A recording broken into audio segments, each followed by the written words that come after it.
कैसे हैं आप सब। मास्टर क्लास इन बायोलॉजी में हम इन वीडियोस में we are clearing the doubts of master class students. So आप लोग जो डाउट्स अपने डाल रहे हैं कोरा के ऊपर, उनमें कंसेप्चुअल क्लैरिटी के लिए इन वीडियोस को मैं डाल रहा हूं। देखिए, इन वीडियोस का मकसद ये है कि नीट के लिए जितना रेलेवेंट है आपके डाउट्स को सिंप्लीफाई करके आपको समझ में आना चाहिए एग्जाम से पहले। सो हम अननेसेसरी कॉम्प्लिकेटेड डिटेल्स में नहीं जाएंगे, we will try to simplify. ये हमारा करीब करीब फाइनल रिवीजन है नीट एंट्रेंस एग्जाम से पहले, तो हम बहुत बेसिक तरीके से, फिर एक और बात समझ लीजिए, रेलेवेंट टू नीट हम इस कंसेप्ट को समझने की कोशिश कर रहे हैं।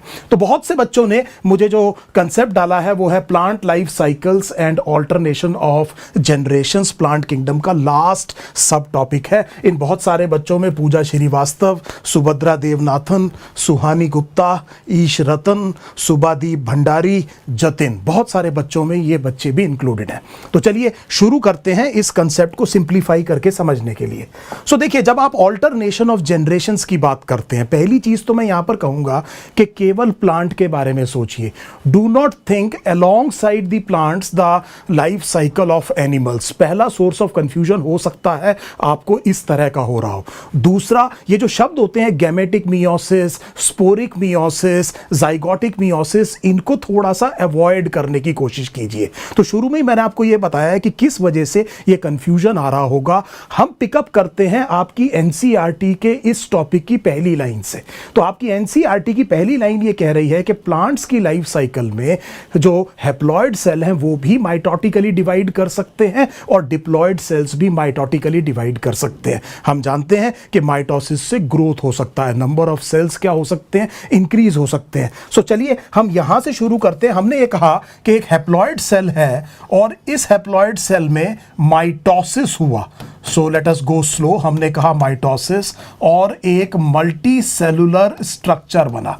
सो ये जो मल्टी सेलुलर बॉडी बनी और इसमें जितने भी सेल्स हैं वो कैसे होंगे, हैप्लॉइड होंगे। हैप्लॉइड का मतलब आप जानते हैं एक सेट ऑफ क्रोमोसोम है। फिर हमने ये कहा कि इसके अंदर कुछ सेक्स ऑर्गन्स होंगे। सो ये जो सेक्स ऑर्गन्स है रिप्रेजेंटेटिव तौर पे जैसे एंथेरिडियम और आर्कीगोनिया। सो मान लीजिए मैं यहां लिख देता हूं एंथेरिडियम और आर्कीगोनिया। और अब आप सब जानते हैं कि एंथेरिडियम मेल गैमेट प्रोड्यूस करता है, आर्कीगोनिया फीमेल गैमेट प्रोड्यूस करता है। क्योंकि ये प्लांट बॉडी हैप्लॉइड है, सो गैमेट जो प्रोड्यूस होगा वो भी माइटोसिस से होगा। सो हमने ये कहा कि इनमें माइटोसिस हुआ।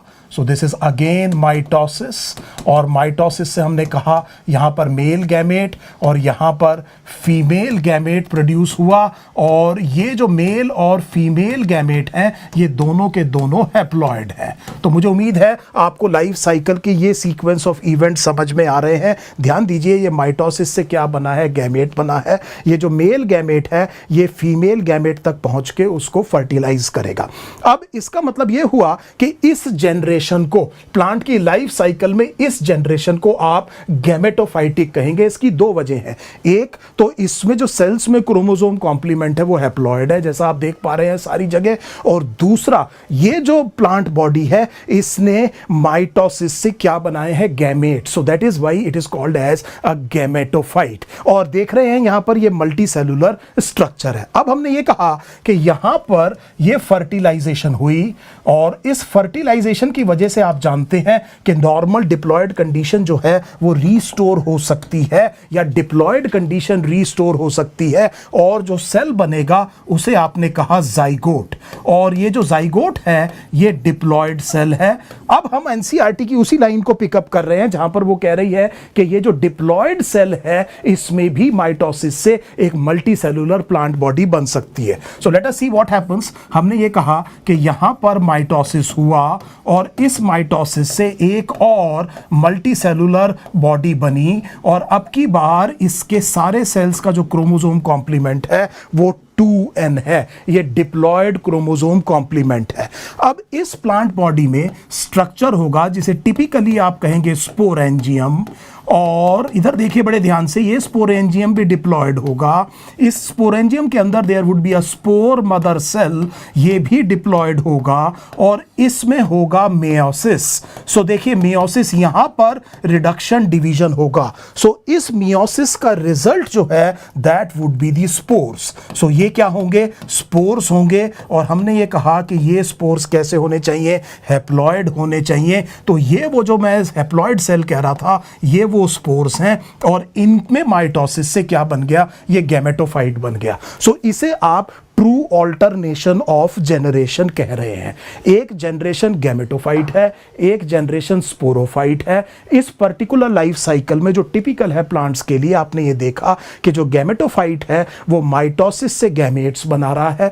यहां पर इस केस में जाइगोट में माइटोसिस से एक स्पोरोफाइट बना और स्पोरोफाइट में मियोसिस से स्पोर्स बने। I hope this thing is absolutely clear. इस तरह की लाइफ साइकिल को, जहां पर ये एक मल्टी सेलुलर गैमेटोफाइट और मल्टी सेलुलर स्पोरोफाइट दोनों जनरेशंस आपको दिखाई दे रही हैं, इस वाली लाइफ साइकिल को आप हैप्लोडिप्लॉन्टिक कहेंगे। और ये ब्रायोफाइट्स में और टेरिडोफाइट्स में टिपिकली आपको देखने को मिलेगी। मुझे उम्मीद है ये बात आपको बिल्कुल क्लियर हो गई होगी। अब देखिए यहां सोर्स ऑफ कंफ्यूजन ये है कि जो अगर आप एनिमल्स की बात करेंगे, मान लीजिए आप मेरे से निडारिया की बात करते हैं। सो निडारिया में होता क्या है कि एक पॉलिप स्टेज होती है लाइफ साइकिल में। पॉलिप जनरली एसेक्सुअली रिप्रोड्यूस करता है और वो प्रोड्यूस करता है एक umbrella like, inverted umbrella like stage, जिसे आप मेडूसा कहते हैं। और मेडूसा फिर रिप्रोड्यूस करता है सेक्सुअली और फिर वो जनरेट करता है पॉलिप। लेकिन यहां पर ये ट्रू ऑल्टरनेशन ऑफ जनरेशन नहीं है, क्योंकि ये जो पॉलिप है और ये जो मेडूसा है, ये दोनों के दोनों डिप्लॉयड हैं। इसीलिए आप एनिमल किंगडम में देखेंगे कि इस लाइफ साइकिल को उन्होंने ये कहा it's a sort of alternation of generation और इसे मेटाजेनेसिस कहा जाता है। और दूसरी प्रॉब्लम ये है कि एनिमल्स में, अगर आप ह्यूमन बीइंग्स की भी बात करें, तो ये जो मियोसिस होगा, इस मियोसिस से स्पोर्स नहीं बनते हैं, इससे डायरेक्टली क्या बनते हैं? गैमेट्स बनते हैं। सो यहां पर मैंने सबसे पहले प्लांट और एनिमल्स की बात को अलग कर दिया। अब मैं इसमें आ रहा हूं वापस, जिसे मैंने कहा कि ये हैप्लोडिप्लॉन्टिक लाइफ साइकिल है और हमने ये कहा कि ये ब्रायोफाइट और टेरिडोफाइट्स के लिए टिपिकल है। अब देखिए इसमें ये हो सकता है कि दोनों जनरेशंस इक्वली डेवलप्ड हों, ये रेयर होगा। ये कुछ एल्गी में देखने को मिल सकता है जैसे क्लैडोफोरा, लेकिन ज्यादातर केसेस में आप क्या देखेंगे कि ये हिट्रोमॉर्फिक होगी। मतलब कोई एक जनरेशन या तो गैमेटोफाइट या स्पोरोफाइट ज्यादा डेवलप्ड होगी। ये बात भी आपको समझ में आ गई। ट्रेंड ये है इवोल्यूशन में कि जब आप लोअर प्लांट से हायर प्लांट्स की तरफ जाते हैं तो गैमेटोफाइटिक जनरेशन क्या रिड्यूस होती चली जाती है और स्पोरोफाइटिक जो जनरेशन है वो डोमिनेंट होती चली जाती है। इसका मतलब ये हुआ कि अगर मैं ब्रायोफाइट की बात करूं, सो आपको ब्रायोफाइट में जो मल्टी सेलुलर, जो मेन प्लांट बॉडी पूरी के पूरे लाइफ साइकिल में दिखाई दे रही है, वो एक्चुअली एक गैमेटोफाइट है। सो वो एक्चुअली एक गैमेटोफाइट है। लेट अस से this is male gametophyte, this is female gametophyte. तो आप जानते हैं कि यहां पर एंथ्रीडिया होगा और यहां पर आर्कीगोनिया होगा। आर्कीगोनिया में एग सेल होंगे। यहां से मेल गैमेट वाटर से ट्रेवल करके यहां पहुंचेंगे और फर्टिलाइजेशन होगा। और ये जो गैमेटोफाइट है, इसमें मैं एक बड़ा क्रूड डायग्राम बना रहा हूं। अगर ये आर्कीगोनिया है, सो हमने ये कहा कि इसमें जाइगोट डेवलप करेगा। Let us take a different colour. इसमें जाइगोट जो है वो माइटोटिकली डिवाइड करके एक स्पोरोफाइट बनाएगा। जैसे आपने मॉस में देखा, एक फुट, सीटा और कैप्सूल होता है और यहां पर एक स्पोरेंजियम और उस स्पोरेंजियम में स्पोर मदर सेल्स और उसके बाद में ये लिबरेट करेगा स्पर्म, रप्चर करके ये जो है लिबरेट करेगा स्पोर्स को, नॉट स्पर्म्स। और ये स्पोर्स कैसे सेल होंगे? हैप्लॉयड होंगे और इनमें माइटोसिस से ये गैमेटोफाइट क्या होगा? डेवलप होगा। सो यहां पर आप ये देख रहे हैं कि एक मल्टी सेलुलर गैमेटोफाइट भी है, एक मल्टी मल्टीसेलुलर स्पोरोफाइट भी है, लेकिन जो गैमेटोफाइट है वो डोमिनेंट है जनरेशन, और जो स्पोरोफाइट जनरेशन है वो रिड्यूस्ड है, वो डिपेंडेंट है गैमेटोफाइट पर। सो अब अगर हम आगे जाएं टेरिडोफाइट में, तो उस ट्रेंड को ध्यान करिए। टेरिडोफाइट में क्या होगा कि आपको जो मेन प्लांट बॉडी दिखाई दे रही है, वो main plant body actually sporophyte है। So this is the sporophyte, this is diploid. तो अगर आप ध्यान करें तो आप जानते हैं कुछ फ्रॉन्ड्स जैसे स्ट्रक्चर होते हैं, उनके अंडर सरफेस पे कुछ होता है सोराए। सो इसके अंदर सोराए होगा, इस सोराए में आपने कहा ये 2n होगा, और फिर इनमें कुछ स्पोर मदर सेल्स होंगे जो कि डिप्लॉयड होंगे, उनमें मियोसिस होगा, और इस मियोसिस से हमने ये कहा कि स्पोर्स बनेंगे, और ये स्पोर्स क्या होंगे, हैप्लॉयड। इनमें माइटोसिस से एक गैमेटोफाइट बनेगा जो उतना ज्यादा डेवलप्ड नहीं होगा जितना ये स्पोरोफाइट है, और ये चीज हो सकती है एक, जैसे प्रोथैलस के बारे में आप जानते हैं, अगर आप फर्न की लाइफ साइकिल में बात करें तो याद कीजिए ये राइजोइड्स है, यहां पर एंथ्रीडिया, इस तरफ आर्कीगोनिया होता है, आपको बिल्कुल अच्छे से याद आ रहा होगा, और ये एंथ्रीडिया है, ये गैमेटोफाइट है, ये माइटोसिस से गैमेट बनाएगा, बहुत रिड्यूस्ड है विद रिस्पेक्ट टू स्पोरोफाइट। यहां से स्पर्म ट्रेवल करेगा आर्कीगोनिया में, और इसी के अंदर फिर हम ये देखेंगे कि ये जो जाइगोट है, उस जाइगोट से एक मल्टीसेलुलर बॉडी बननी शुरू होगी, और ये चीज जो गैमेटोफाइट है ये डीजेनरेट हो जाएगा, and this will lead to the formation of the sporophyte. अब की बार आप देख रहे हैं कि ये भी मल्टीसेलुलर है, ये भी मल्टीसेलुलर है, ये डोमिनेंट है, ये उतना ज्यादा डेवलप्ड नहीं है। सो इस तरह की लाइफ साइकिल आपको टिपिकली टेरिडोफाइट्स में देखने को मिलेगी। मुझे उम्मीद है ये बात आपको बिल्कुल क्लियर हो गई। वापस अपने एक डायग्राम पे चलते हैं। मान लीजिए, अब मैं इसमें एक वेरिएंट आपको बता रहा हूं, मान लीजिए ये जो जाइगोट है ये माइटोसिस से डिवाइड करके एक स्पोरोफाइट ना बनाए। सो ध्यान दीजिए, मैंने कहा कि ये जाइगोट माइटोसिस से डिवाइड होकर के एक स्पोरोफाइट ना बनाए, या तो इमीडिएटली या थोड़े रेस्ट के बाद में इसमें सीधा मियोसिस से क्या बन जाए, स्पोर्स बन जाए। सो आप ये देखेंगे कि अगर सीधा मियोसिस से स्पोर बन गया तो ये हैप्लॉइड सेल बन जाएगा, and that divides mitotically to produce the gametophyte which will actually produce gametes by mitosis, और फिर फर्टिलाइजेशन से जाइगोट आ जाएगा। सो अगर आप इस तरह की लाइफ साइकिल देखेंगे, सो इसका मतलब मुझे ये समझ में आ गया कि इस तरह की लाइफ साइकिल में ये जो गैमेट्स हैं, जो मेल और फीमेल गैमेट्स हैं, let us just give the symbols like this, उनसे जो जाइगोट बना, ये जो डिप्लॉयड सेल है, इसमें इमीडिएटली या रेस्ट के बाद, जैसे मैं आपसे कह रहा हूं, क्या हुआ, मियोसिस, और क्या बन गए, हैप्लॉयड स्पोर्स बन गए। सो यहाँ माइटोसिस से एक मल्टीसेलुलर स्पोरोफाइट नहीं बना, हमने कहा सीधा स्पोर्स बन गए, और इन स्पोर्स